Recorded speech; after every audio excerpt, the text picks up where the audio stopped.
கருப்பு பணத்தை மீட்கல, யாருக்கும் 15 லட்சம் ரூபாய் பணம் கொடுக்கல,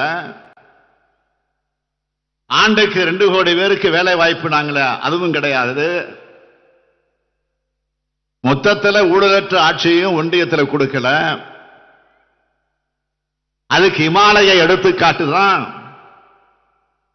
உலக அளவில் இந்திய ஜனநாயகத்தை அழிக்க முடியாத அவமானத்தை ஏற்படுத்தி இருக்கக்கூடிய தேர்தல் பத்திர ஊழல்.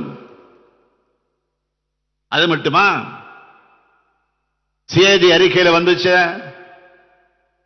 7 லட்சம் கோடி ரூபாய்க்கு முறைகேடு நடந்திருக்கிறதாக சிஏஜி அறிக்கை தெளிவாக ஆதாரத்தோடு வெளியிட்டுச்ச. அதை பத்தி ஒன்றிய அரசு வாயை திறக்கலையே. தேர்தல் பத்திர மாதிரியே இன்னொரு நிதியும் வசூல் பண்ணியிருக்காரு. PM cash fund